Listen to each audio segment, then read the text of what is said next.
উত্তর কোরিয়ার নেতা কিম জং উনের সঙ্গে সম্প্রতি আবারও বৈঠকে বসার আগ্রহ জানিয়েছেন মার্কিন প্রেসিডেন্ট ডোনাল্ড ট্রাম্প।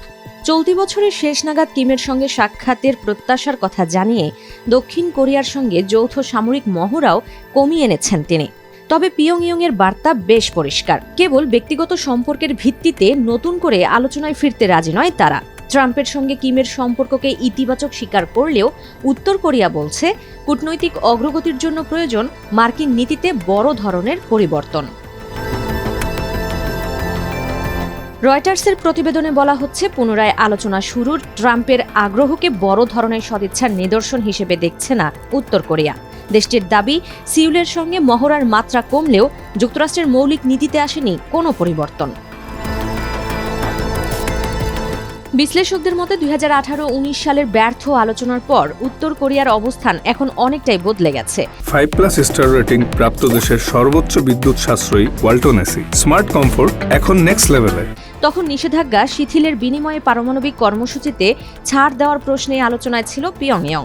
তবে বর্তমানে চীন ও রাশিয়ার সঙ্গে বাণিজ্যিক, কূটনৈতিক ও সামরিক সম্পর্ক জোরদার হওয়ায় কিমের হাতে বিকল্প এখন অনেক বেশি।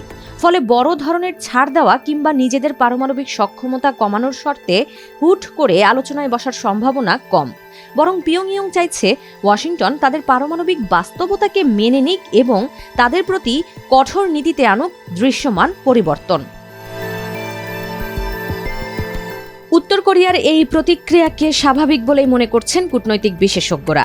তাদের মতে চাপ বাড়িয়ে ভবিষ্যৎ আলোচনায় যুক্তরাষ্ট্রকে আরও নমনীয় অবস্থানে আনার কৌশলও হতে পারে এটি। যুক্তরাষ্ট্র যদি উত্তর কোরিয়ার প্রতি নীতিতে দৃশ্যমান পরিবর্তন আনে, তাহলে চলতি বছরের শেষ দিকে এপেক সম্মেলন কিংবা অন্য কোনো আন্তর্জাতিক মঞ্চে তৈরি হতে পারে ট্রাম্প কিমের নতুন বৈঠকের সম্ভাবনা। তবে মার্কিন নীতিতে বড় ধরনের পরিবর্তন না এলে এই যোগাযোগের উদ্যোগ কেবল কূটনৈতিক বার্তা আদান প্রদানের মধ্যেই সীমাবদ্ধ থাকার আশঙ্কা বেশি।